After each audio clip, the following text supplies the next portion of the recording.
मोक्षदा एकादशी मार्गशीर्ष शुक्ल पक्ष यानी कि मंगशिर के महीने की शुक्ल पक्ष की एकादशी। मार्गशीर्ष मास के शुक्ल पक्ष की एकादशी का नाम मोक्षदा एकादशी है। यह अनेक पापों का नाश करके मोक्ष देने वाली है। इस दिन भगवान दामोदर का पूजन किया जाता है।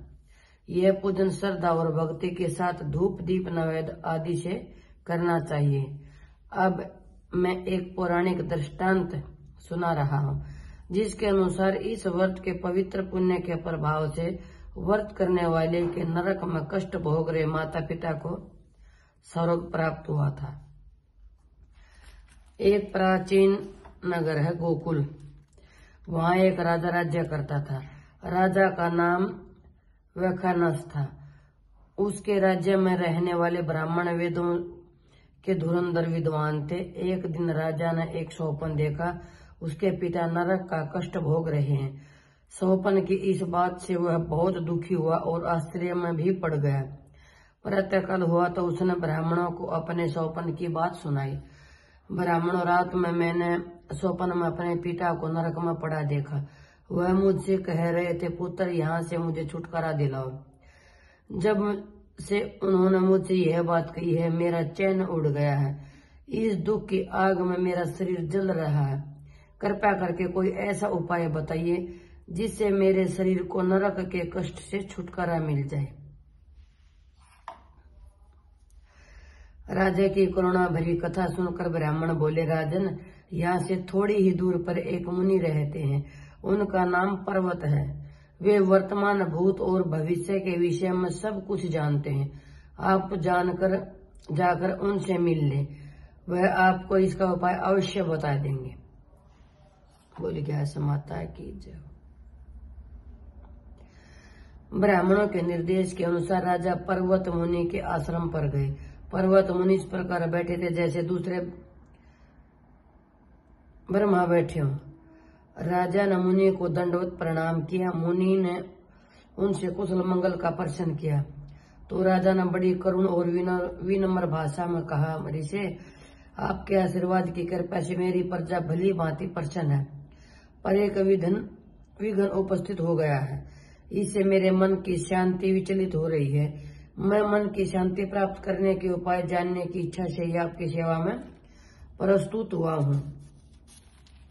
यह कहते हुए स्वप्न की बात बताई और कहा, प्रभु कृपया कुछ कीजिए। पर्वत मुनि ने आंखें मूंद कर कुछ देर तक भूत और भविष्य पर विचार किया। फिर बोले, राजन, अपने योग बल से मुझे तुम्हारे पिता के कुछ कुकृत्यों का पता चला है, यानी कि अच्छे कर्म नहीं किए थे उसके पिताजी ने। उन्होंने पूर्व जन्म में अपनी पत्नियों में भेदभाव किया था। बड़ी रानी के कहने में आकर उन्होंने अपनी दूसरी पत्नी को, जो उनसे ऋतुदान की प्रार्थना कर रही थी, निराश कर दिया था। इसी पाप कर्म के फल स्वरूप वे नरकगामी हुए। यह सुनकर राजा वैखानस यातना पूर्वक बोले, मुनि, कोई ऐसा उपाय बताकर मुझे कृतार्थ करें जिसके करने से इस पाप से मेरे पिता छुटकारा पा सके। बोलिए क्या समाता की जय। मुनि बोले, राजन, मार्गशीर्ष महीने की शुक्ल पक्ष की एकादशी का उपवास करें। इस उपवास के फल को आप अपने पिता के नाम संकल्प कर दें। उस एकादशी के व्रत के प्रभाव से अवश्य ही आपके पिता के पाप का नाश हो जाएगा और वे नरक से छुटकारा प्राप्त कर लेंगे। ये अवश्य मोक्ष पा लेंगे। पर्वत मुनि के कथन के से आश्वस्त होकर राजा गोकुल लौट आए। वहां आकर उसने पूरे परिवार के साथ मोक्षदा एकादशी का व्रत किया। उस व्रत के पुण्य को अपने पिता के नाम संकल्प कर दिया। बस फिर पर्वत मुनि के कथानुसार ही राजा के पिता ने नरक के कष्टों से छुटकारा प्राप्त कर लिया। स्वर्ग में जाते हुए उसने अपने पुत्र से कहा, पुत्र, तुम्हारा कल्याण हो। इस मोक्षदा एकादशी का जो कोई भी व्रत करता है उसके सभी पापों का नाश हो जाता है और अंत में स्वर्ग में चला जाता है। बोलिए क्या समाता की जय हो। मोक्षदा एकादशी के व्रत में दामोदर भगवान की पूजा, तुलसी, मंजरी और धूप से करनी चाहिए। बेलपत्र के फल का